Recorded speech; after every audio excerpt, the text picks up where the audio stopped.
El 12 de agosto de 2003, Miguel Ángel Torres salió de su casa en Mexicali, Baja California, para hacer un recorrido rutinario de trabajo. Tenía 34 años, trabajaba como representante de ventas para una empresa de maquinaria agrícola y ese día tenía programadas 3 reuniones con clientes en diferentes ranchos de la zona. Su esposa, Carolina, lo despidió en la puerta como siempre, sin imaginar que esa sería la última vez que lo vería. Miguel condujo su camioneta Ford Explorer color azul hacia su primera cita del día. Según su agenda, visitaría el rancho La Esperanza a las 9 de la mañana, el rancho San José al mediodía y finalmente el rancho El Mezquital a las 3 de la tarde. Después de eso, regresaría a casa. Era una ruta que había hecho docenas de veces. Conocía cada camino de terracería, cada cruce, cada atajo. No había razón para preocuparse, pero Miguel nunca llegó a su primera reunión. A las 9:30 de la mañana, el dueño del rancho La Esperanza llamó a la oficina de Miguel preguntando por qué no había llegado. La secretaria intentó comunicarse con él por teléfono celular, pero no hubo respuesta. Pensaron que tal vez había tenido problemas con su vehículo o que había decidido cambiar el orden de sus visitas. Esperaron.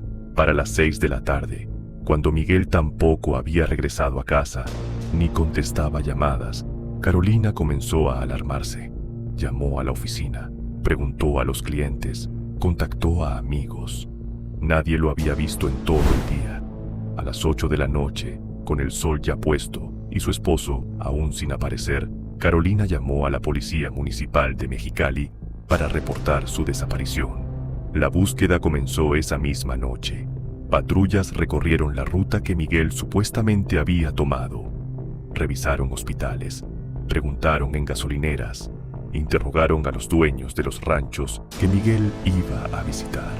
Pero no había señales de él, ni de su camioneta azul. Era como si se hubiera evaporado en el aire del desierto. Los días se convirtieron en semanas. La familia de Miguel organizó búsquedas comunitarias. Decenas de voluntarios peinaron el desierto, revisaron caminos de terracería, exploraron zonas alejadas, pegaron carteles con la foto de Miguel y su camioneta en cada poste, en cada tienda, en cada cruce de la región. Ofrecieron recompensas por información, pero nadie había visto nada.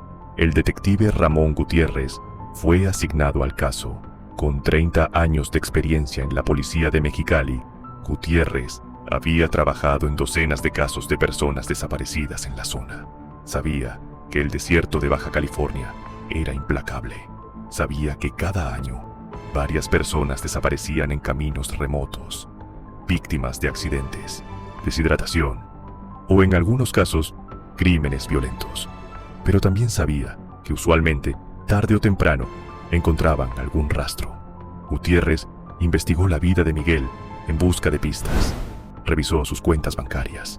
No había movimientos extraños. Habló con colegas y amigos. Todos describían a Miguel como un hombre responsable, familiar, sin enemigos conocidos. Su matrimonio era sólido. No tenía deudas significativas. No había conflictos legales. No había motivo aparente para que desapareciera voluntariamente ni para que alguien quisiera hacerle daño. La teoría más probable, según Gutiérrez, era que Miguel había sufrido un accidente en algún camino remoto.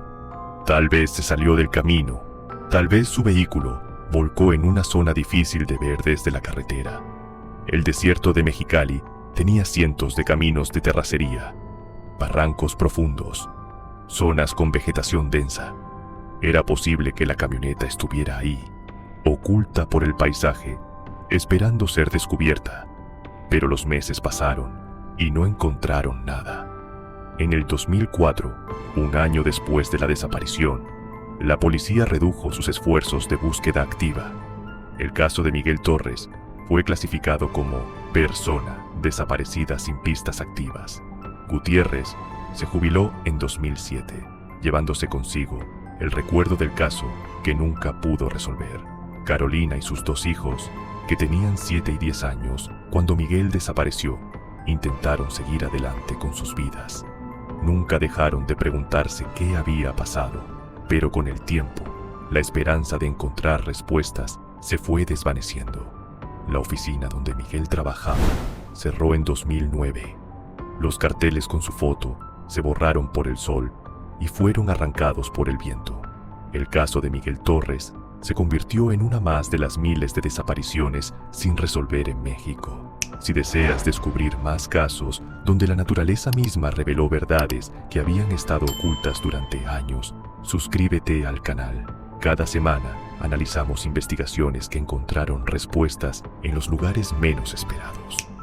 Acto entre 2003 y 2019, el noroeste de México experimentó varios periodos de sequía severa. El río Colorado, que durante décadas había fluido abundantemente a través de Baja California, comenzó a reducir su caudal dramáticamente. Presas que antes estaban llenas ahora mostraban grandes extensiones de tierra seca. Lagos y reservorios que habían sido puntos turísticos y de pesca se convirtieron en paisajes áridos, con el agua retrocediendo año tras año. En Mexicali, la sequía afectó la agricultura, el suministro de agua potable y la economía regional, pero también tuvo un efecto inesperado. Comenzó a revelar cosas que habían estado bajo el agua durante años. En 2015, la sequía expuso los restos de un pueblo que había sido inundado en los años 50 para crear una presa. En 2017, apareció un avión pequeño que se había estrellado en un lago en 1974. Y en 2019, algo más iba a emerger del fondo seco de un antiguo canal. El 14 de marzo de 2020, un ranchero llamado José Luis Moreno estaba recorriendo su propiedad cerca del Valle de Mexicali. La sequía había sido particularmente severa ese año, y José Luis quería revisar las condiciones del terreno para planear la siembra de la próxima temporada. Mientras caminaba por lo que antes había sido un canal de riego secundario, ahora completamente seco, notó algo extraño. A unos 50 metros de distancia, parcialmente cubierto por lodo seco y vegetación muerta, había lo que parecía ser la estructura metálica de un vehículo. José Luis se acercó con curiosidad. El objeto estaba tan cubierto de tierra y sedimento que al principio pensó que podría ser maquinaria agrícola abandonada. Pero cuando limpió un poco el lodo con su bota, vio claramente que era un auto o camioneta. José Luis llamó a su hijo mayor, quien llegó con una pala. Comenzaron a excavar alrededor del vehículo. En menos de una hora, lograron despejar lo suficiente para ver que era una camioneta Ford Explorer, color azul debajo de toda la mugre acumulada. Y lo más perturbador, había restos humanos dentro. José Luis inmediatamente llamó a la policía municipal. Para las 2 de la tarde, el lugar estaba acordonado. Investigadores forenses, policías estatales y personal de la Fiscalía Regional comenzaron el proceso de recuperación del vehículo y los restos. El trabajo tomó 3 días completos, excavando cuidadosamente para preservar cualquier evidencia que pudiera estar presente. Cuando finalmente lograron extraer la camioneta del lodo endurecido, los números de serie confirmaron lo que algunos oficiales veteranos ya sospechaban. Era la Ford Explorer azul de Miguel Ángel Torres, desaparecida el 12 de agosto de 2003, 17 años atrás. La detective Ana Patricia Hernández fue asignada para revisar el caso.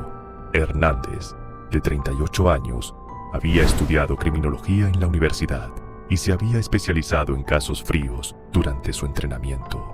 Conocía el caso de Miguel Torres por referencias, pero nunca imaginó que lo estaría investigando activamente casi 2 décadas después de la desaparición.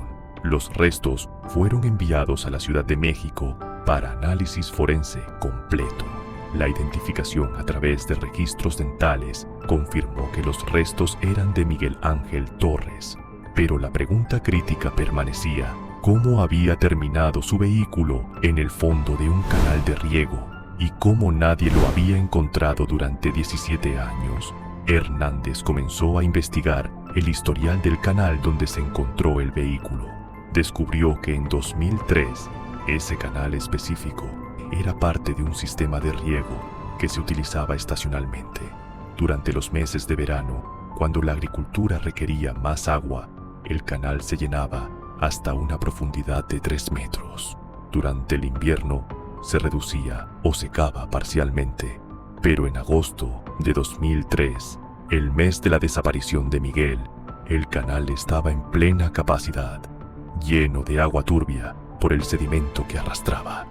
Hernández revisó mapas de la zona y descubrió algo crucial. Uno de los caminos de terracería que Miguel usaba regularmente para llegar al rancho La Esperanza cruzaba justo encima de ese canal. Había un puente pequeño, de un solo carril, sin barandales. Era un puente que los lugareños conocían y usaban sin problema, pero que podía ser peligroso si alguien no estaba familiarizado con él o si había condiciones adversas. La detective entrevistó a residentes de la zona que habían vivido ahí en 2003. Varios recordaban que el 12 de agosto de ese año, temprano por la mañana, había habido una tormenta de arena inusual. No era común en esa época del año, pero había sucedido. La visibilidad se había reducido dramáticamente durante unas 2 horas, justo en el horario en que Miguel debió haber estado conduciendo por esa zona. Dale like si estás siguiendo esta investigación y quieres saber cómo se resolvió finalmente. La forma en que la sequía puede revelar secretos que el agua ocultó durante casi 2 décadas es algo que nos hace repensar muchos casos sin resolver.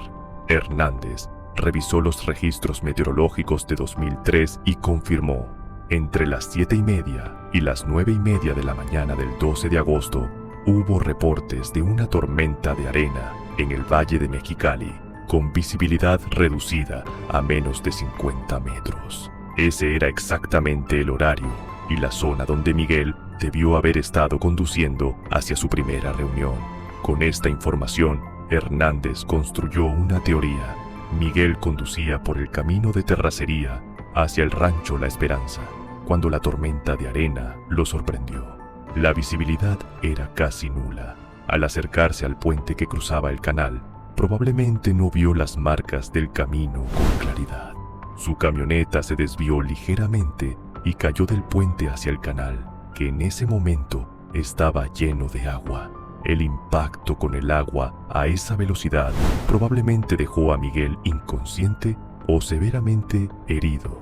La camioneta se hundió rápidamente en el agua turbia del canal, y debido a que el canal tenía corriente, el vehículo fue arrastrado varios metros antes de asentarse en el fondo lodoso, lejos del punto exacto del puente. Cuando los equipos de búsqueda revisaron la zona días después, miraron en el área del puente, pero no vieron nada en el agua turbia y no pensaron en buscar corriente abajo. Durante los siguientes 17 años, el vehículo permaneció en el fondo del canal. El lodo y sedimento lo cubrieron gradualmente. Las búsquedas iniciales se habían enfocado en caminos principales y zonas visibles, no en el interior de canales activos. Y para cuando la sequía comenzó a secar el canal años después, el caso ya estaba cerrado, archivado, casi olvidado por las autoridades. Hernández contactó a ingenieros hidráulicos para entender mejor la dinámica del canal. Le explicaron que el tipo de lodo en esos canales tiene una consistencia particular. Cuando está mojado, es extremadamente difícil de ver a través del agua, y cuando se seca, se endurece formando una capa casi sólida.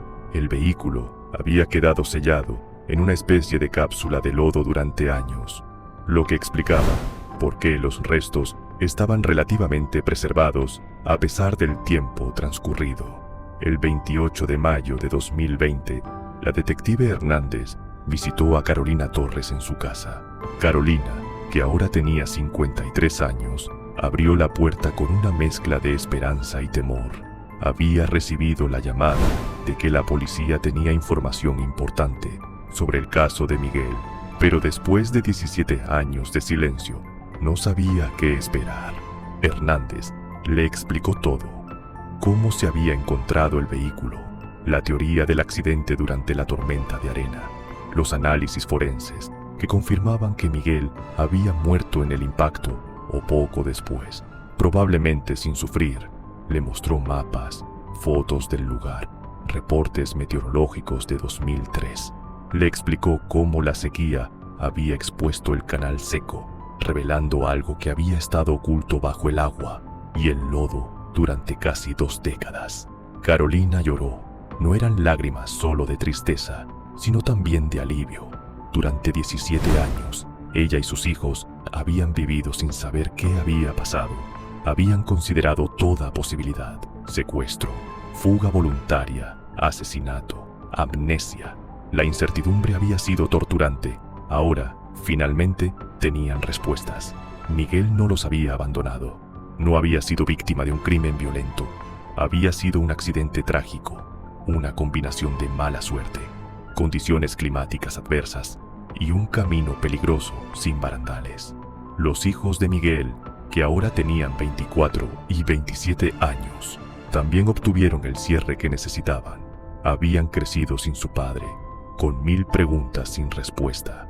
Ahora podían comenzar el proceso real de duelo, algo que no habían podido hacer completamente durante todos esos años de incertidumbre. La familia organizó un servicio fúnebre apropiado. Enterraron a Miguel en el Panteón Municipal de Mexicali, con una ceremonia a la que asistieron más de 100 personas, familiares, amigos de la infancia, antiguos compañeros de trabajo, vecinos que recordaban la búsqueda de 2003. El detective Ramón Gutiérrez, ya jubilado y de 78 años, también asistió. Había pensado en Miguel muchas veces durante su retiro, preguntándose qué había pasado. Ahora sabía. La detective Hernández escribió un informe completo del caso y lo presentó a la Comisión Estatal de Búsqueda de Personas. Recomendó varias mejoras: mejor señalización en puentes de caminos rurales, protocolos de búsqueda que incluyan revisión de canales y cuerpos de agua, incluso si no hay evidencia visible en la superficie, y mejor coordinación entre diferentes agencias durante búsquedas de personas desaparecidas. El caso de Miguel Torres también llamó la atención sobre un problema más grande: la cantidad de vehículos que podrían estar en fondos de ríos, canales, lagos y presas en México, con familias aún esperando respuestas. La sequía que había revelado el vehículo de Miguel había sido una tragedia ambiental y económica para la región, pero también había dado un regalo inesperado a una familia: certeza. En los meses siguientes a la resolución del caso, Carolina visitó el lugar donde se encontró el vehículo varias veces. La primera visita fue con sus hijos, solo para ver el lugar con sus propios ojos. La segunda vez fue con un sacerdote, para bendecir el sitio. Y la tercera vez fue sola, temprano en la mañana, cuando el sol apenas estaba saliendo sobre el desierto. Se paró junto al canal seco, ahora solo un surco profundo en la tierra agrietada, y pensó en cómo la sequía había revelado una verdad que había permanecido oculta durante tanto tiempo. Pensó en cómo el agua puede guardar secretos y cómo a veces la naturaleza misma decide que es momento de revelarlos. Y por primera vez en 17 años, Carolina sintió paz. No era la felicidad que había tenido antes de perder a Miguel, pero era algo. Era el final de la incertidumbre. Era el comienzo del verdadero proceso de sanar. El caso de Miguel Ángel Torres nos enseña varias lecciones importantes. Primera, que no todos los casos de personas desaparecidas involucran crímenes o misterios complejos. A veces, son accidentes trágicos que ocurren en circunstancias que hacen difícil encontrar evidencia inmediata. Segunda, que la naturaleza tiene su propio tiempo para revelar verdades. La sequía que descubrió el vehículo de Miguel fue el resultado de años de cambio climático y patrones meteorológicos, pero terminó resolviendo un misterio de casi 2 décadas. Tercera, y tal vez más importante, que las familias de personas desaparecidas merecen respuestas. No importa cuánto tiempo pase, la incertidumbre es una carga terrible de llevar. Carolina y sus hijos vivieron 17 años sin saber qué le había pasado a Miguel, y esa incertidumbre afectó cada aspecto de sus vidas. Cuando finalmente obtuvieron respuestas, pudieron comenzar a sanar de verdad. Hoy, el canal donde se encontró el vehículo de Miguel sigue seco. La sequía continúa afectando la región. Pero cada vez que alguien pasa por ese lugar, algunos lugareños recuerdan la historia del hombre que desapareció una mañana de tormenta de arena y cuya camioneta permaneció oculta bajo el agua durante 17 años hasta que el río decidió revelar su secreto. Es un recordatorio de que a veces las respuestas que buscamos están ahí, esperando el momento correcto para ser descubiertas.